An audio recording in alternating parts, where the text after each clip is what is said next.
Well, if you haven't heard the news by now, the city of Huntington Beach has a brand new council member, and we want to welcome you to her. Rhonda M. Bolton. Ms. Bolton is married with 2 children, husband named John. She's lived in Huntington Beach for over 9 years. She has a law degree from the College of William and Mary. Ms. Bolton is the city's newest city council person as appointed by way of charter. Rhonda is the first African American to be a member of the Huntington Beach City Council. Her most recent work within Huntington Beach would be a member of the city's Human Relations Task Force, and so much more we're going to get into in her own words. Rhonda, thank you for joining us. A pleasure to be here, Matt. I really wanted the opportunity for the public to hear you and see you in a longer format than maybe what could transpire during a city council meeting, which brings me to the city council meeting. You've had, what, 5 or 6? Yes. Something like that? Yes. Has your impression changed since you began 5 or 6 ago to today as we sit here? What has changed for you in the early going-ons with first impressions? Yeah, so I would say that the job involves a lot more time than you would imagine from the outside looking in. So you see city council members attending city council meetings every first and third Tuesday. That's right. And you also may see them around town, see us around town at various events and things like that. But you know, you talk to constituents about concerns and problems that they have. Someone might walk up to you while you're at the grocery store and say, hey, I think I recognize you, you know, I have this issue, there's graffiti, you know, on the bus stop in front of my house, and what do I do about that? And you know, that's really great because we're your local government, and I always say local government is the closest thing to you. It may not get the most attention, but it is the closest thing to you. So those day-to-day things that impact your life, you know, come from local government. It's great to be able to just see someone and say, hey, I got this question or I got this issue, you know, can I talk to you about it? And the answer, of course, is yeah, sure. So, you know, my kids might be, you know, standing there kind of rolling their eyes like, Mom, would you please hurry? But, you know, that's just part of the job. And so it's more than a part-time job, which is what it's supposed to be. But that's fine. But yeah, I would say it takes, to be engaged, it takes a lot more time than I thought it did. So are you happy with your decision to go down this journey? Yes, I would say I am happy with the decision in that I'm able to help people, which is, you know, what I wanted to be able to do, and that's a large part of the reason why I applied. Well, that's your background, if you think about it. Yeah. And it's nice to have a council member, and this is through the history of the city council, to be balanced, as we say.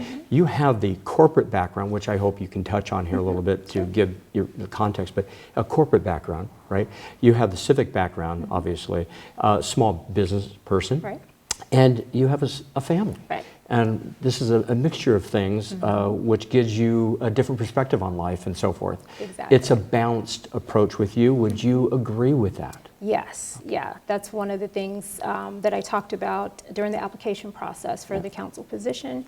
And, you know, that's just kind of how I'm wired. I like to look at all sides of an issue or a debate, and I make decisions just based on, you know, what I think is fair or what makes sense, rather than following, you know, some philosophy, you know, without putting any thought into whether that necessarily makes sense for the particular situation. I understand, which leads me obviously to this.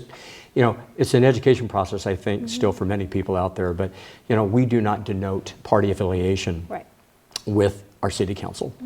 However, the truism is that you may come down more conservative on some issues, and you may come down more liberal on issues, or middle of the road, what have you. What are those things that you might have been able to identify with so far that would be more conservative thinking for you, more liberal thinking for you, so you can be one of those 4 or 7 important votes down the road? Yeah, so, you know, I historically have been, or tended to be, because I don't prejudge issues until we see, you know, we have all the facts in front of us, but More fiscally conservative. So, I guess issues about things like taxes and things are ones that typically come to mind when you talk about fiscal matters and whether someone is, conservative or whether they lean, in a different direction. In terms of being, I would say, progressive on things like human services, for example. I am definitely interested in innovative things, so not doing things the way that they have always been done in the past. We have some really, as a society, difficult problems to deal with. So things like substance abuse and homelessness are things that we see, kind of every day. And it's hard to look at a fellow human being who is, having difficulty and not feel like there's something that you want to do. So, this is my way of serving. And so, when we have the opportunity to do things like the Be Well OC van that can go and help a person who is having a mental health crisis, perhaps, Sure. Along with the police department responding, or maybe in the place of that. That's the type of innovative thing that, really piques my interest. More than innovative, we are the first city in Orange County to adopt such a program. Very bold of us, but we are the city that does these things, and it is, it's been very well received so far. It has, right, yeah. And so people don't necessarily associate Huntington Beach with innovation. But that's one of the things that I am interested in doing is helping people understand that there are lots of interesting things going on here. And I heard someone say, and I can't remember who it was, this is not your grandfather's Huntington Beach. And that's just to say that there are a lot of things, interesting and innovative things going on in terms of how to address public policy concerns. And it's our city that's in the vanguard in trying to address some of these concerns. So addressing some of these concerns, reaching back to your experience, again, that balance. Yeah. Take us through your corporate world and how you arrived at being a small business owner. Yeah, so I first practiced law in a law firm, which is kind of the pretty typical route that someone takes when they graduate from high school, law school. Law school. And I'm not that much of a prodigy. And then I went to work for a client. And so that client was a large global corporation, and they were based in Southern California. So that prompted my move from the East Coast to the West Coast. And so, the corporate experience is different from the firm experience because, with firms, it's strictly client-driven. You do everything that you can to be of assistance to a client, and, that may be at midnight, that may be on weekends, but it's very client and service-driven. You don't necessarily have that same, orientation in corporate. But what I did with my corporate experience was treat, say the corporate leadership or the folks that I worked with in different departments like clients. So that, if someone needs something, it's how can I help that person? Or, what can we do to, just anticipate needs, so that someone has something before they even need to ask. So yeah, that was going from law firm to corporate. And the small business part of it. Small business, right, yeah. So I decided to leave the corporate environment, have a little more control over my time because my kids were growing up, and I'm noticing that, wow, I'm gone a lot. I don't know that I want to be gone this often.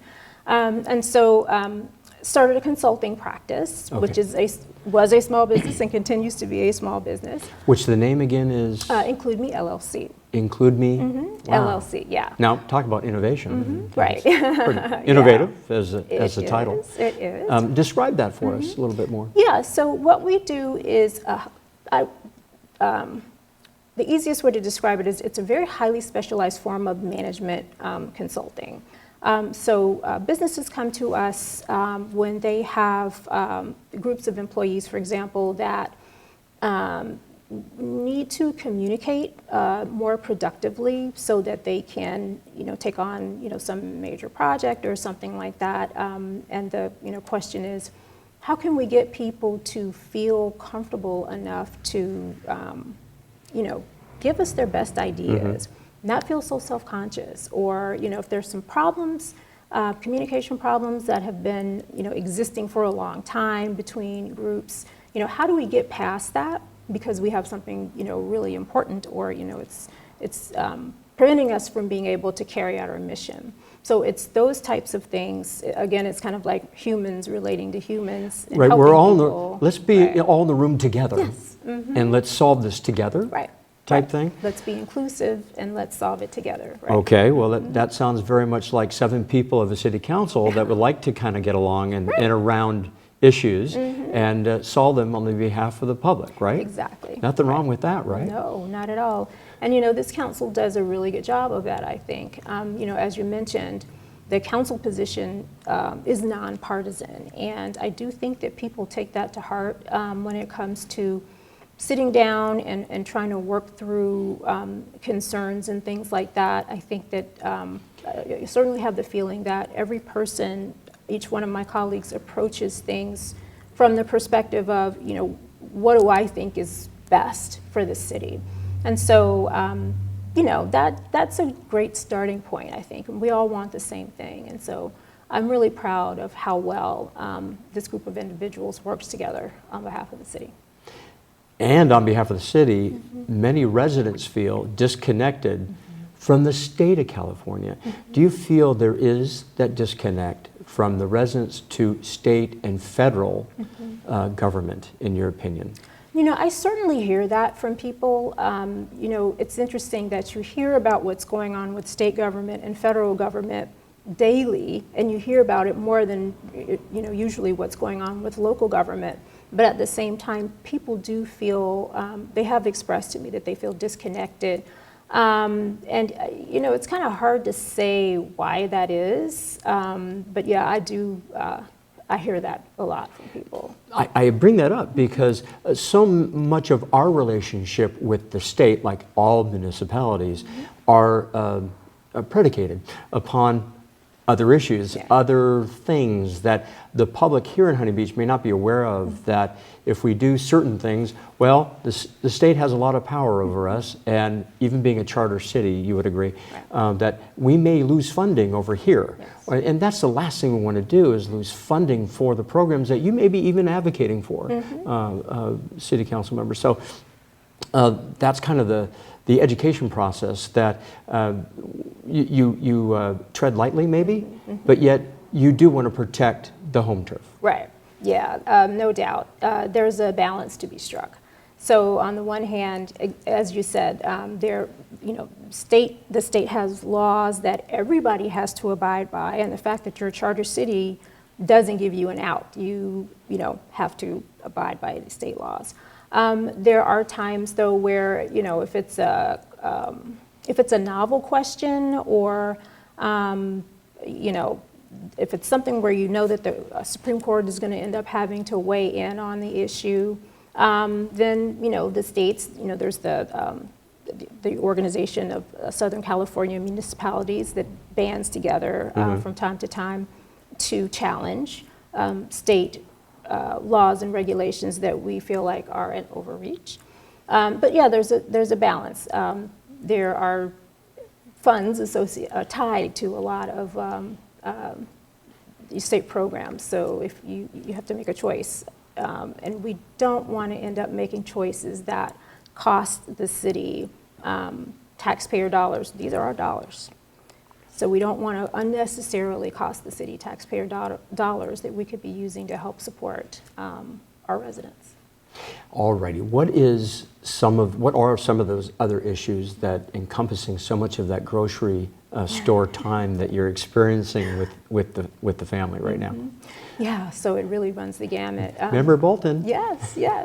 So most recently we had the oil spill, in waters outside the city, and we started to hear from folks a lot about environmental concerns. We sit on nearly 10 of the most beautiful miles of coastline anywhere in the world, I think. And so I think everybody has a vested interest in making sure that that stays clean and inviting for us and for guests to come and visit. But we really heard just outrage at the fact that these oil spills are continually happening. The environmental movement started with an oil spill in Santa Barbara in 1969, and my feeling was, gosh, are we still dealing with oil spills that are fouling the beaches and stuff like that when it's not necessary?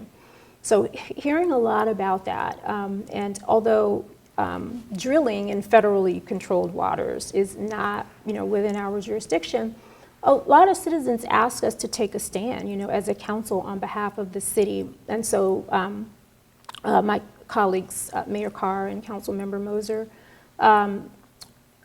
drafted a resolution expressing the sense of the city that we wanted an end to drilling, no new drilling offshore. And so, I supported that. Anything else you're supporting? So definitely services to assist the homeless, because, we don't want anyone out exposed to the elements unless, that is that person's choice to do that. And I think, every day I hear or read about a situation that's really unfortunate where someone has a medical emergency, for example, and they're out and nobody knows that they're having issues because, they're just out on the sidewalk or something like that, or near the beach. Your connection to city came way through the Human Relations Task Force. And I think we'll be hearing a lot more from the Human Relations Task Force now, and some of the good work that they're trying to do. And can you touch on the latest from that organization? Yes. Yeah, so most recently the task force put together a forum on wellness for the community to participate in. That was just this past week. And it was a really great and gratifying discussion between groups of residents who hadn't met each other before. They had an opportunity to learn about resources in the community to help promote wellness, physical and mental, and also had the opportunity to talk to each other about wellness-related issues. And so creating those types of learning/dialogue experiences is something that the Human Relations Task Force is really great at, and I hope to see more. And then the second thing that's going on with the task force is they periodically do film festivals. Well, they do huge in film. They have these film festivals, showcase, if you will. Yeah, so this Cultural Cinema Showcase for Native American and Indigenous films is coming up. And I've seen a preview of some of the films, and they are just amazing. They get submissions from all over the country, if not all internationally. All over the world, yeah. It's really amazing, yeah. So, my hat's off to V.C. Roan, who's the chair, and who's really just done so much work to elevate the film festival. It makes me really proud on behalf of the city, because I think that's a great thing for us to be promoting. What other commissions, what are you doing besides that now? Because when you get on, you have an opportunity to serve on other ventures. What are you presently serving right now? Wow, if there's a list, we don't have an hour, but yeah, there are a lot, because there are only 7 of us, and there are lots of different. Now, is that boards, something you weren't? You kind of knew, maybe. Right. You're right. But you're going, oh my God. Right, yes, there are all of these meetings that go on during the week that you need to try to cover. So there are things like working on special events, so the large events that the city has. There's a committee that meets with the promoters or sponsors of those events far in advance, right. So that we understand what their needs are. And we can inform our colleagues. We act as a liaison when it comes to these large special events, and we're attracting more and more of those, because this is a great place to come and have a large event. Okay, so the library board. Yeah. Oh, you're on the library board. Now they've just merged, if you will, with the community services. Actually, community services and library, community and library services department. Right. Huge undertaking. but wow, it's going to be a big benefit for the residents of Huntington Beach. I think so, yeah. You know, that's another, you know, kind of example of innovating too. You know, the staff took some time to sit down and look at efficiencies and, you know, figured out, well, you know, what makes the most sense here? Can we use our resources more effectively if we, you know, combine some of these things? You know, what functions have something in common? And so, you know, that was one of the examples that I think will be really, really successful. Public Works Beautification, Trees and Landscaping Board. So you're a liaison for that. Right. And what are you learning there? You know, one of the interesting things that we're talking about in that regard is what we can do to beautify, you know, the arterial streets. So a lot of them have medians and trees and things like that.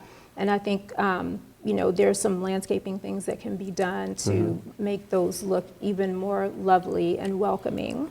And then the other thing that has been discussed is with all of the block walls that we have in the city, there's been some discussion about what could be done to help beautify the block walls. And I mean, I don't know, people have just been brainstorming, so I don't have any info about what that might look like, but just, you know, all kinds of interesting ideas for how we could continue to beautify the city. All that fits under Public Works, and Public Works Department has been on fire. They have been so many, everyone's been busy, right? But Public Works, really, the microscope has been right there, and they're just turning out from, we're getting a new bluff top railing and bike path stuff, to the beautification, and the list really goes on. So it's actually an exciting time for you to be part of the Huntington Beach. What would you say to that? Absolutely, it absolutely is. As I said, there's a lot of really interesting, cool, innovative, so many different ways to describe it, stuff going on in the city right now. And it's just great to work with a group of people, both fellow council members and staff, who are forward-thinking and you know, willing to explore new ideas and things like that. You know, every idea that we come up with, you know, probably won't come to fruition. You know, we're not perfect. Well, we're not rich either. No, I mean, right, not so rich, what you're saying on that conservative, fiscal conservative side, you do have to look at those dollars and cents. Right? Yeah. So Yeah. I mean, we won't. we can't do everything. Right, we can't do everything. We have to prioritize, and that's very important. But I do think that doing things like beautification is an investment. And a good investment for the long term, because you know, we want folks to come here and be happy and want to stay, and we want visitors to return. And so you know, when they come and they see, you know, the city's really lovely. You know, that I think that will be a good you know, investment for us, especially when it comes to things like tourism. That's right. Very extremely important part. And we're waiting for all that to snap back in spades, and it will be coming back. I do think so. Very much so. And how do you like the Art Center? This is your first time here? Yes. So the Art Center is great. It's so nice to have this space, and I hope that we're able to support even more programming for the Art Center, because it's a great resource. Yeah, stay tuned. It's a great resource for the city's residents. Well, the artwork here was donated just for this interview, because it was the last remaining pieces from the last show.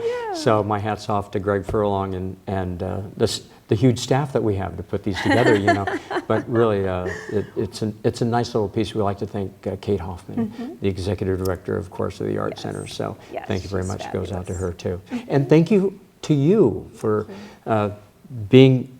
This is our second time at this, because the first time didn't go very well with audio and technical issues, so let's be transparent. But thank you for your patience in allowing us to try our hand again. I would not miss it. At it. Thank you very much, Rhonda. And you can find Rhonda in your grocery aisle. Council member, right? Yes. She's available for questions. Yes. And you'll meet with anyone, won't you? Yes. Council member, is there anything that you'd like to say at the very end of this directly to the residents or the businesses of Huntington Beach? Because, well, again, I wanted this forum for you to get your point across and a little bit more about Rhonda. Is there anything else as we chime out of here? Yes, absolutely. So my message is support. So between the residents and the businesses, residents or businesses have just come through the ringer. So let's continue to support them because they need it, and we know we love our local businesses, so we want them to stick around for a long, long time. And then just generally, you know, as you encounter your neighbors and fellow residents, be kind and be patient. I think that sometimes it feels like those things are in short supply, but that's part of, you know, what makes life great. So I would urge everyone to just think, be kind, and be patient with one another. Well, you've been definitely kind and patient for this interview here at the Arts Center. First time here for you at the Arts Center, Yes. and we certainly appreciate your time. Thank you very much. All right, a pleasure. And that's it from here from the Arts Center. And all this wonderfulness, we thank you from the City of Expanding Horizons. Good evening.